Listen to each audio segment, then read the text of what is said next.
In 1897, hearts ached for a dream.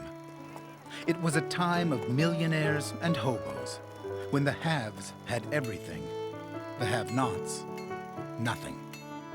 It was also a time of depression. Workhouses filled the cities. To get ahead in life would take a miracle. Early that year, a rumor swept America.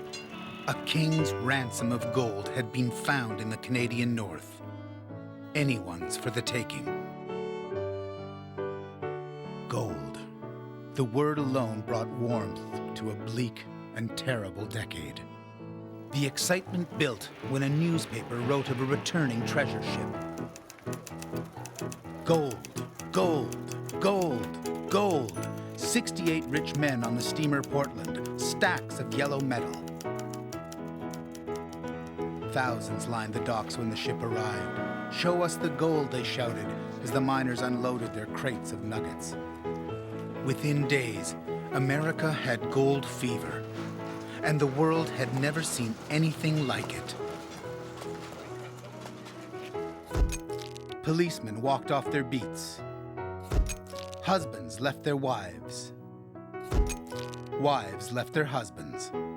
Reporters called it a stampede, and the herd was Yukon bound. Actress Esther Lyons was one of the first women to go north. In her journal, she wrote, "How shall I describe the trip? The beauty of the landscape begins and never ends. Behind us, civilization. Before us, vastness, silence, grandeur. What a place to think. What a place to dream." The Klondike was a place for dreamers, but the long trail turned dreams into nightmares and taught painful lessons about pots of gold and rainbows.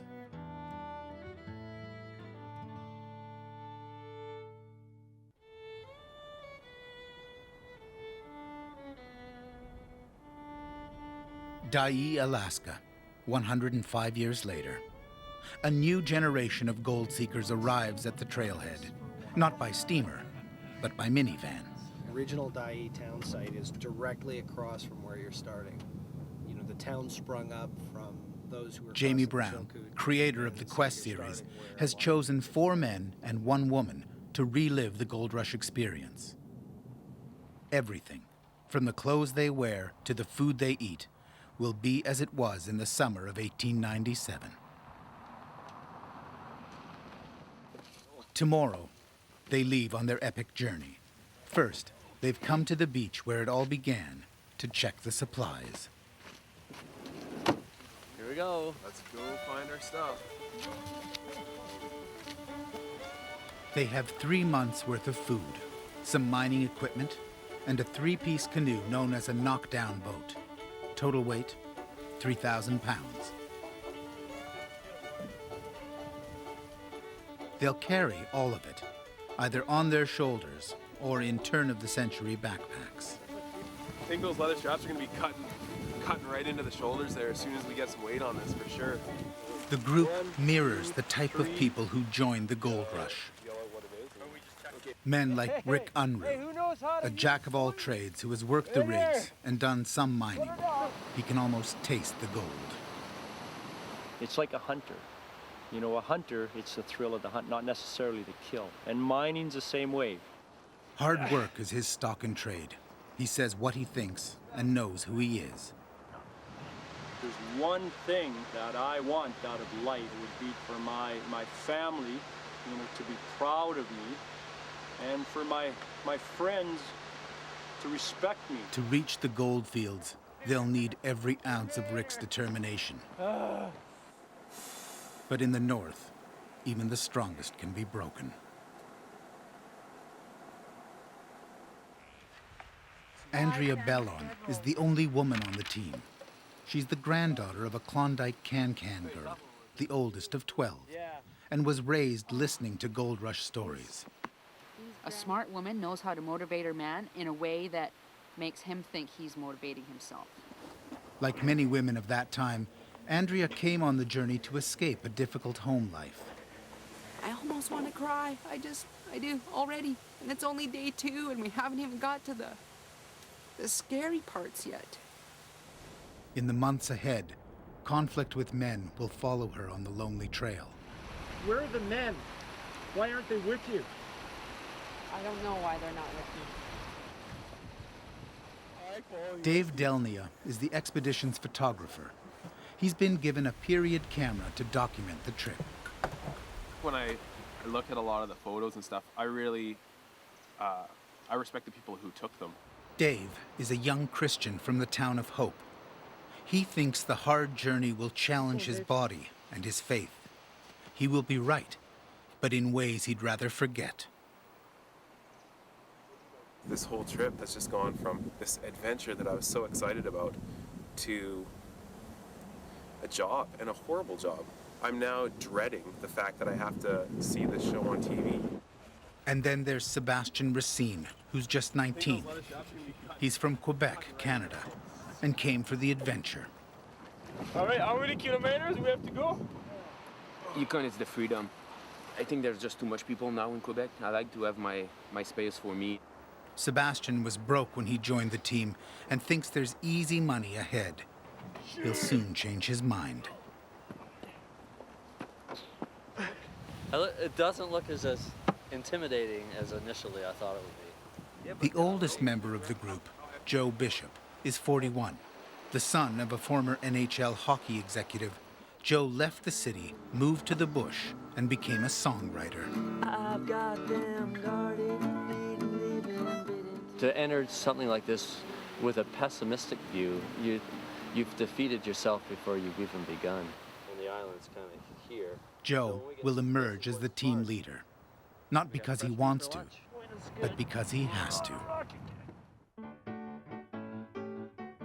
The journey will begin in Dyea, Alaska, where the team will climb the trail to the historic Chilkoot Pass.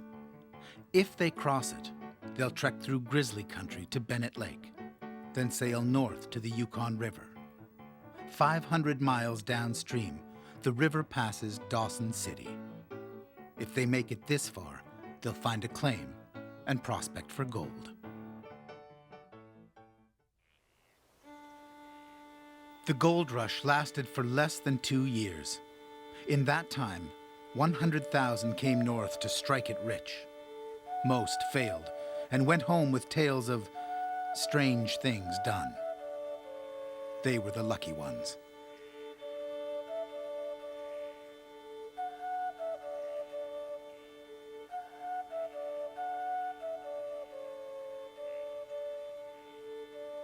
The Yukon is a hard land, and the trail from Dyea to Dawson a deadly passage. Most who came were Chichakos, beginners like Sebastian, who had no idea what lay ahead as they walked up this beach and vanished into the land called the Great Alone.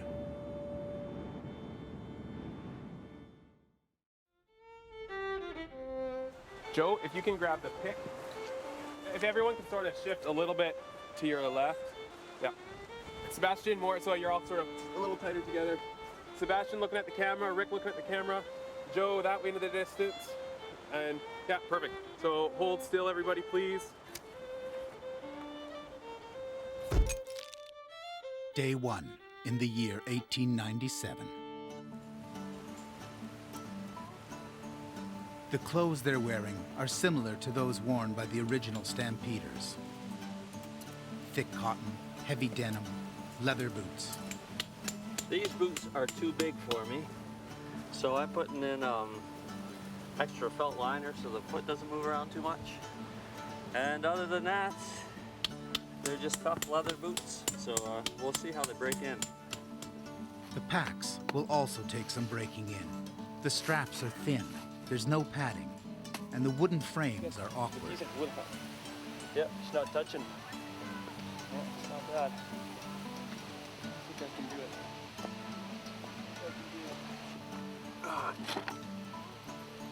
It's not the more stable pack, but Although it's June, there's snow in the mountains, so they're carrying snowshoes and cargo sleighs. this is a sled that pioneers would have carried to get them over the top of the summit there, and use it in the snow. So we'll see how much snow we encounter at the top. We'll see how if they end up coming in handy or not. Which side? It looks like if you put this on the inside so that this thing, it would be perfecter. It would be perfecter. I'm on. Wow. I look a little bit frowny, but this is a big wow, man. I can't believe I'm actually here and going for this kind of punishment on purpose. All for the love of money. That, however, is what the gold rush was all about. Some came for love, others to escape punishment, but everybody came for money. Off for one. Let's do it.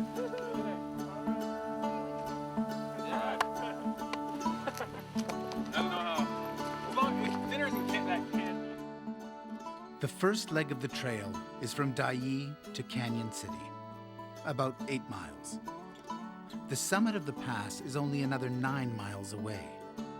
But it's the climb, through the rainforest, across the boulder fields, and up the golden staircase, not the distance, that made the Chilkoot a legend.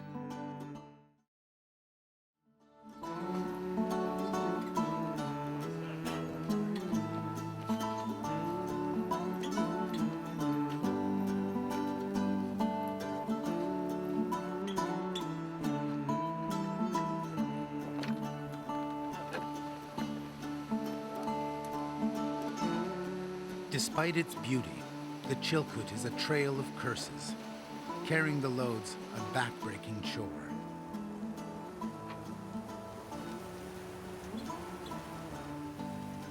The team will ferry the 3,000 pounds of supplies in stages, with drop points set up every couple of miles. When most of the supplies are moved, the main camp will leapfrog ahead. It's a grinding process.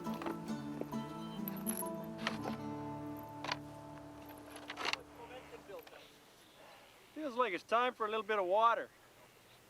It's a little thirsty, but other than that, no problem. Pack's rubbing on my back a little bit, but other than that, it's not bad at all.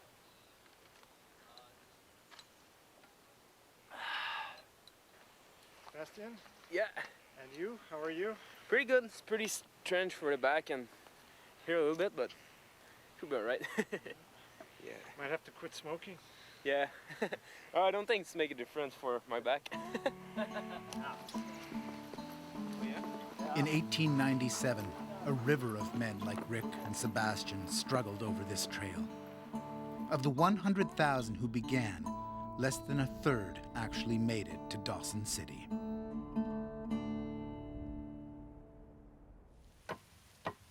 Like most women of that time, Andrea runs the camp, and job one is to get rid of extra weight. She's a no-nonsense sort who came on the quest despite her husband's objections. My husband thinks I'm crazy. Secretly, I think it's because he wanted to do it, because it wasn't very nice when we parted ways when I left. But I haven't had an argument with anyone in a week. I applied for this because I wanted to prove to myself that I can actually do it. I've always thought I was a pretty little house on the prairie-ish, you know?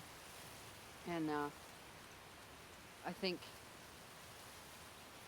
I wanted to know if I can take it, you know? And I already said, I want to go home. The original stampeders hired local Tlingit natives to help carry their loads. Staff, a big stick. Oh, sweet pie. The present-day expedition also has some help. Do you want me to hold that up? 3 packers have joined the team. Okay.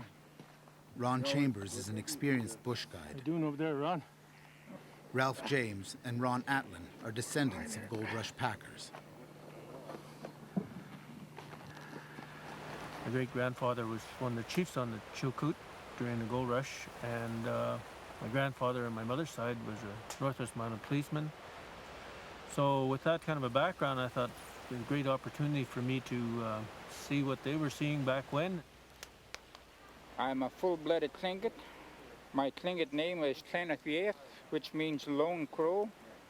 and I'm of the Crow clan, the Iskiton, since both of my grandfathers have packed over here. So I thought it'd be a very wonderful opportunity to retrace their steps, which would be a great honor for me. My Indian name is Kashkaw. It means, in Tlingit, it means man who sits down quick. The Tlingit of 1897 sat down whenever they wanted. They were a powerful tribe of warriors who controlled the Chilkoot trade for centuries.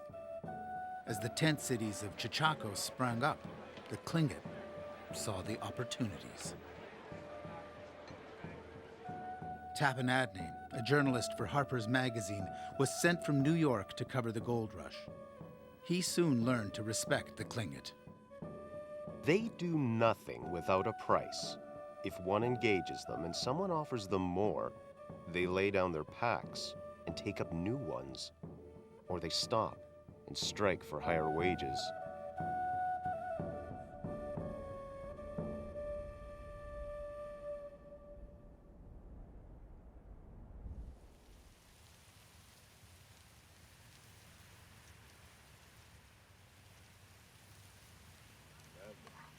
A gold rush breakfast, porridge and campfire coffee.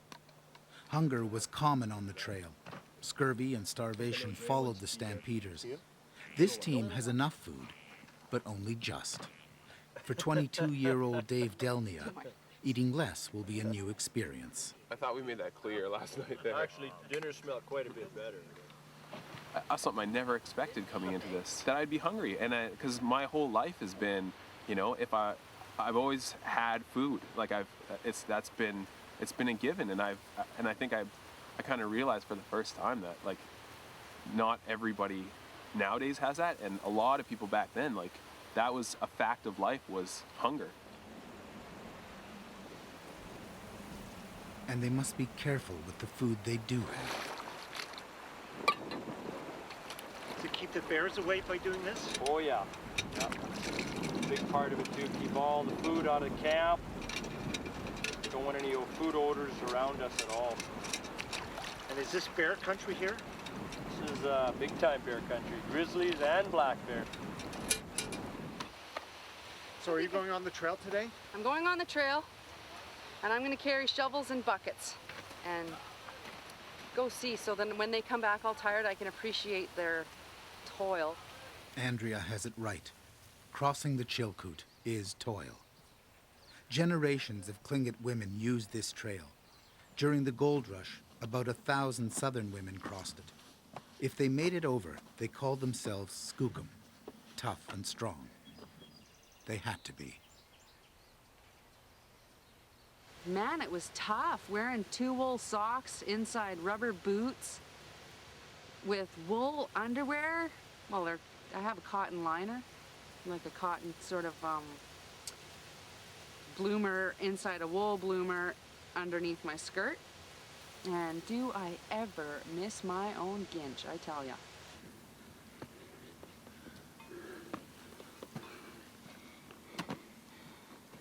The packers are also toiling. Their great-grandfathers were paid by the pounds carried. 100-pound packs were common.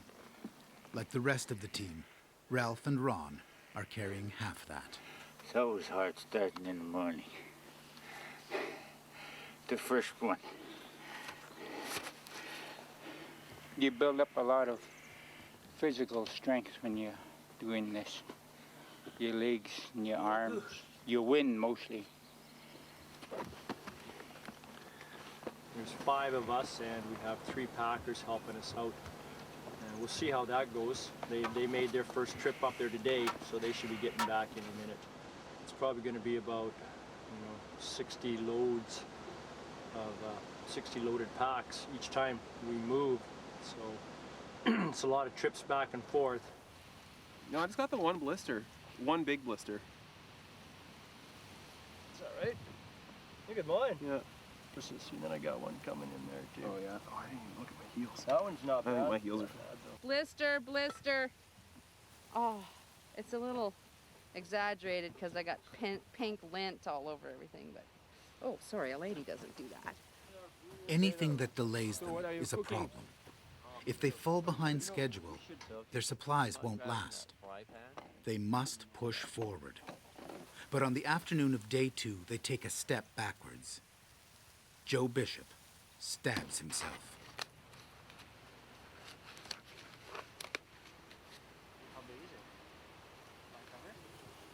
Probably if you double that up. I don't know. The production company has provided an experienced guide to help with emergencies.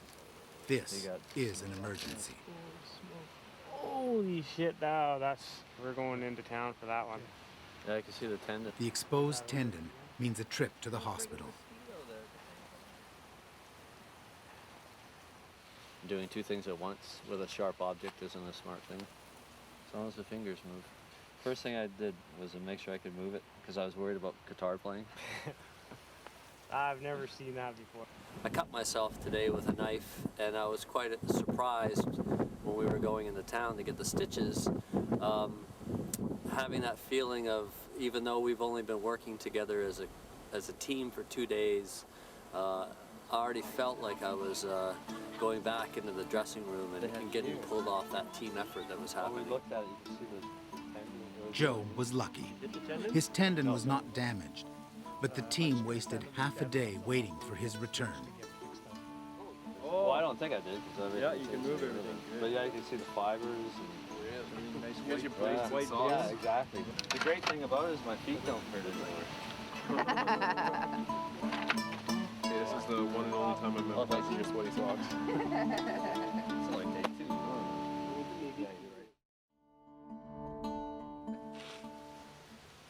I'm a basket case already, and I'm just barely holding it together to these people, and I'm supposed to know everything, and I totally do not.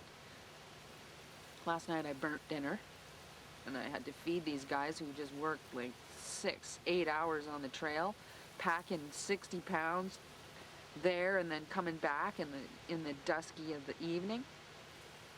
And what do they get when they get home? They got some crabby losing it chick with burnt rice.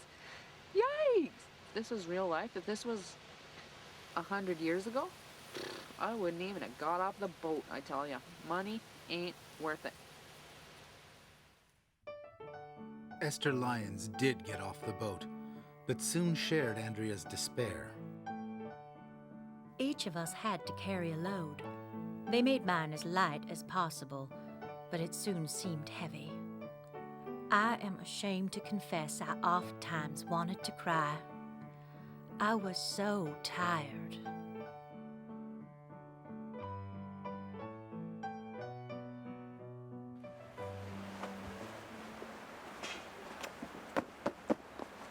Yep. You stay, I go. We're just going to go on a rotating basis, or we're going to go on Well, we could do that, you know, so that one person... On the morning of the third day, there's another setback. And we just switch like that. Dave can barely walk. But you are no good if you can't walk. So you need to take time with your feetsies and get better. They must move about 15 loads a day. Joe's injury slowed them, and with Dave out of action, Ron Chambers is worried about the delays. Back end. Remember you said we had to have somebody with food? Yeah. We all don't have to be here. We can maybe have a couple guys sit up there and work that back end, remember? The relay? We should probably aim at that for even. We should look at it. I mean, just play with these scenarios and pick the one that works for us. You're still limping, hey? Oh yeah, they're just really like, the blisters are just swollen up over the night, so we'll pop them and get my feet ready to go for the rest of the day. We started off at a pace that isn't sustainable, and it's hard to stay excited and in good spirits when you're tired like that. But the biggest problem is it's not a stamina issue as much as it is just a pain tolerance issue. 3 cups of beans. Before this journey began, the team had never met. Cups of water. During the gold rush, strangers often banded together, something that wasn't always easy. We get to Dawson, Andrew might not want to cook anymore, so we might have to learn how. She might be down at the hotel making money, making real money. That's right. Bombay piggies, Yeah. working my gold mine. None of this cooking, cleaning just for a free ride. It ain't free. Well, in exchange for traveling with the most successful mining team that ever went over the Chilkoot. That's right. Way to toot your own horn there, Rick. Speak again, old toothless wonder, eh? We're coping. We're tolerating each other. We're not, by any stretch of the imagination, in my mind anyways, bonding. I know I'm not bonding. Well, that's probably just me. One of the items going over the pass is a sewing machine. Rick has agreed to carry it. Oh, yeah. So what do you figure that weighs, Rick? Oh, it's not that heavy. I'd say 20 pounds, 20. That's classic. Yeah, this is a gem. I don't know how many gold miners would have brought a sewing machine in. In fact, lots of gold miners did. Being a seamstress was one of the few ways for a woman to make her living. It's important to Andrea that the sewing machine reach Dawson City. It's also time to begin moving the knockdown boat, a tough chore. Joe has volunteered to make it his. Is there any particular method to carry boats over mountains? We're learning that pretty well every step along the way. The big thing to remember is because it's so wide and it's so high that it gets caught up in branches, and when we're going through the narrow parts of the rocks, everything's getting caught up.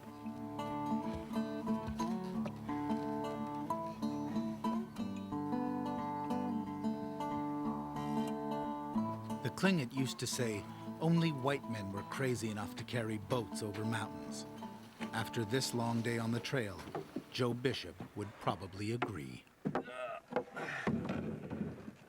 Missed. Oh. So those old photos that you see of the people standing beside the trail, and they're just kind of beat up, I've got a totally new appreciation of what they're going through. And these packs are so uncomfortable you don't want to take them off because it's an ordeal putting them back on. So this seems to be the best way to rest. So I can understand why they wanted to do it, to get rich, to get gold. But why do you want to do this?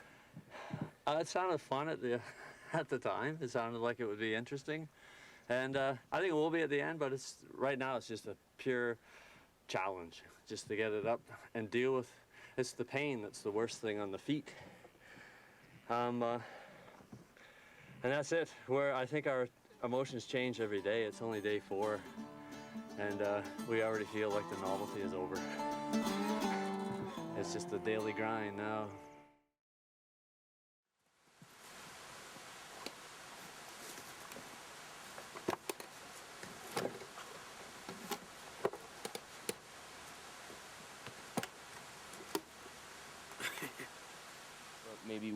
Maybe I will bring 1 or 2 matches with me. It's hard not to like Sebastian. Each day is a new adventure. On this day, he's learning to smoke the pipe. That's the best. Yeah, yesterday night I had the first real... Good one. Yeah, it was like a big Just imagine cigarette. all the matches you wasted. Yeah. As the least experienced member of the team, he's worried that if food gets short, the others might leave him behind. So he pushes hard. I just had a good sleep, but I dreamed all night that I was packing.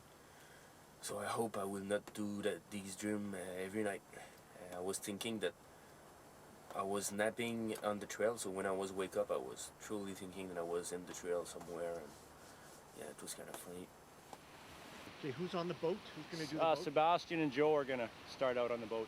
Sebastian. Okay. Yeah. Think he's strong enough for it? Oh, yeah. Oh, yeah. Yeah, he seems fairly wired. Oh, yeah. Yeah, he's pretty tough for a young guy, so he's doing good. Dave is also pretty tough for a young guy. With the boat on the trail, it's a day for pictures, despite his injuries. Blisters are fine. The one I had on the bottom of my foot's totally healed, and the one on my right Achilles is just a scab, but sort of a minor concerned. I'm more focused on the actual tendons.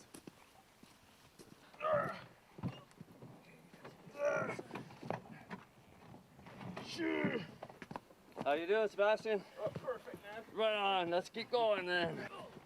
Many Klondike teams had boats like this. The midsection weighs about 200 pounds, and there's only one way to move it, the old-fashioned way, sweat and bruises. Yeah. Do you think people are strong enough today? I think the life we live makes us weak. In some senses, yes, yes. I mean, if you're looking at compared to our ancestors, yes. Compared to them, I think our life is a little bit too easy. If you guys can see me over here. So this is the section of trail that I want to get the shot from. So yeah, see how you feel. If you feel like you can hold it and sort of, you know, because you're gonna kind of have to pose a little bit, like hold still so I can get the shot. If you feel like you can hold it, hold it. If you feel like you just need to set it down and have one hand on it, that's fine too. Okay, you guys can hold her anywhere there. Okay. Place to have photography, eh? Yeah, that's why the most awkward spot for a photo. I just fought under the boat. How is it just having the boat there? Sebastian. And you don't want it smiling, right? That's the deal. Everybody ready? Hold still, please. A century ago, the Harper's Magazine reporter Tappan Adney also brought his camera. Everybody, no matter how dirty or tired, would give any price for a photograph to send back home. The men imagined their friends would be amused to see them begrimed, unshaven, and muddy. Adney also liked to photograph the Tlingit and respected their traditional ways.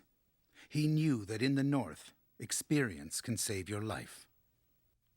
A century later, the rule still holds. You didn't say anything about walking a bear through here, did you? A bear has blocked the trail. Ron Atlin and Ron Chambers have faced this situation many times. Pretty neat. He's walking up the trail ahead of us like he's leading us up the trail. It's his trail. Yeah, it's his trail.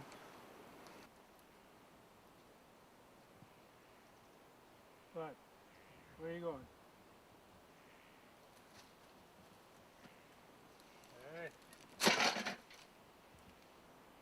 Oh no, it made him turn around and come back. Was he challenging us there? Are we too close to him? I think so, maybe. Go back up the trail now. Yeah, keep going. That's the way. There, he's going now again.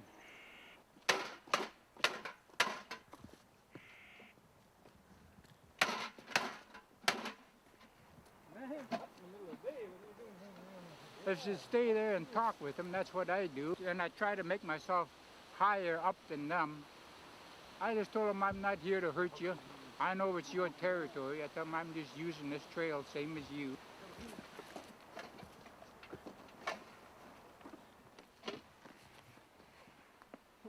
Day 6. Andrea is moving to a place called Canyon City, where she'll set up the kitchen while the men ferry the gear. She will be there alone. Things are always twisty. What's a Canyon City?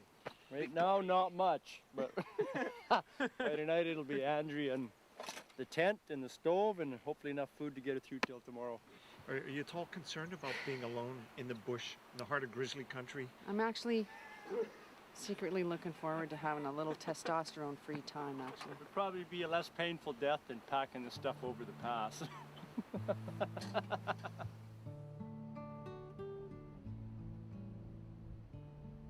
Many dreams died at Canyon City. The trail climbs steeply from here. It's where gold rush stampeders lighten their loads. Even today, the bush is littered with second thoughts.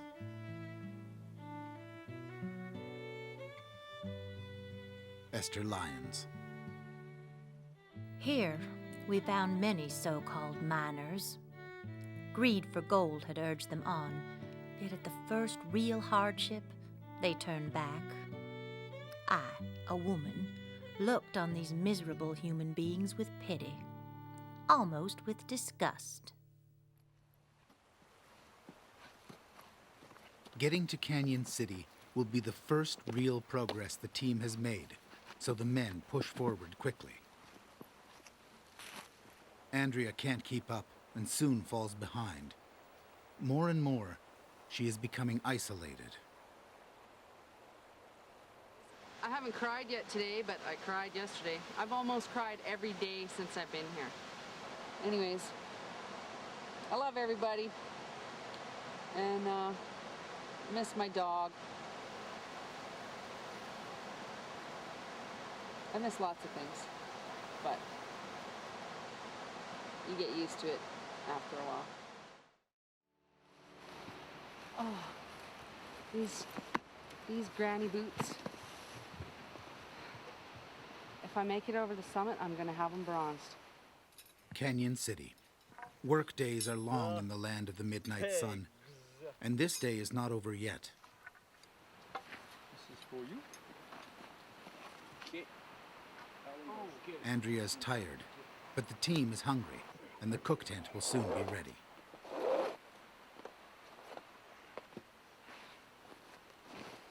You can do your thing. Maybe we'll heat up some food. I guess that's my thing. It's not like I'm sitting at home doing nothing all day long. I'm looking after the stuff, I'm battening down the hatches for when it rains, I'm airing out the blankies. Well, I aired out their blankies once and they didn't seem to like me going in their tent, so I'm not going to do that anymore. If they got clothes on the ground, I hang them up. It's just trying to make the guys more comfortable when they're torturing themselves. I know it's hard work. I know they're all in pain and I know they're all hungry, but get over it.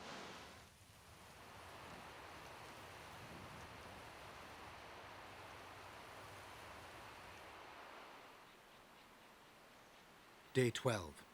Joe's injury is almost healed. He makes his living playing the guitar, and the cut has worried him.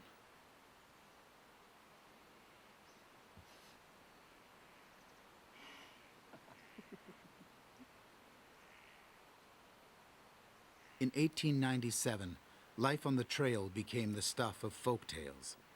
A century later, Joe Bishop turns his experiences into songs. I didn't know I could do that. You were uncharacteristically quiet there. Yeah.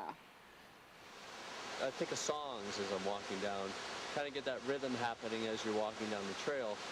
And here's a song that I made up one night, walking back after dropping off a load, and it goes like this. Had to climb a mountain, meaner than a sin. Had to climb a mountain, meaner than a sin. Had to climb a mountain, meaner than a sin. Where Jesus is forsaken, the devil is your only friend. Busted and bleeding, blinded by snow. Busted and bleeding, blinded by snow. Busted and bleeding, blinded by snow. Gonna be a rich man with my pockets full of gold. I used to have sounded like a loon. The move from Dai is almost finished. It's a distance of 8 miles. But due to the many loads carried, they've actually walked 20 times that. We're here. We made her. So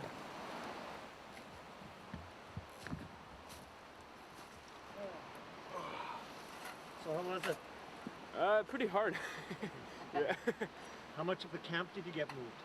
How much? Of the camp? Is it camp? The tent, all our bedrolls, just the stuff to sleep, it's pretty heavy. Yeah. Yeah, and there's still 4 load for us tomorrow, so we have to go back at Day and come back tomorrow. One more load tomorrow. Yeah. Okay, you hungry? Yeah. Yeah. At Canyon so City, the rainforest ends and the coastal mountains begin. This means Rick Unruh can finally dig out his gold pan. What do you think, Sebastian?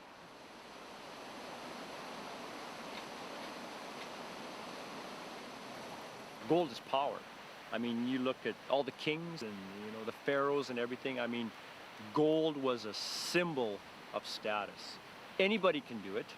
You don't need a lot of money to do it. It's simple equipment, like as simple as a pan and a shovel. It's just you go out in the morning and you know what you've got. And it's hard won.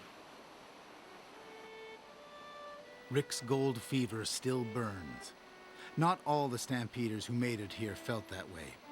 Tappanatney. Everyone is discouraged, wet, and tired. It is no wonder most of them regret having started. It is every man for himself. There is no common interest.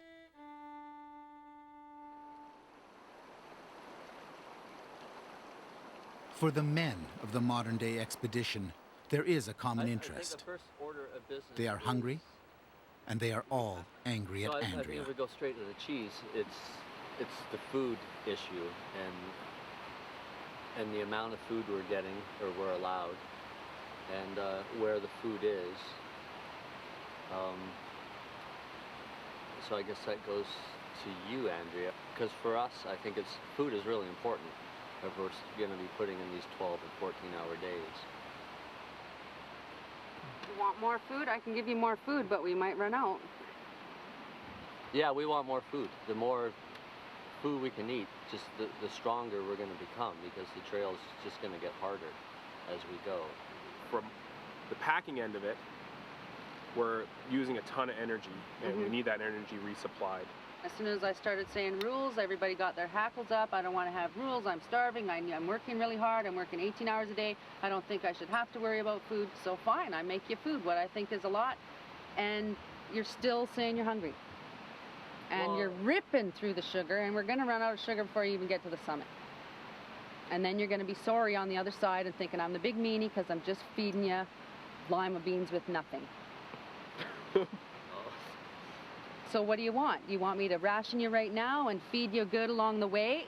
Well, Not enough? I don't think or you can pig out right now and be starving in 2 months. On the Great Klondike Trail, 2 months is a lifetime. Ahead lie the boulder fields and the back-breaking climb up the Golden Staircase. Crossing the Chilkoot is like gambling with the gods. The team must be strong, and they must be lucky. So far, they have been neither.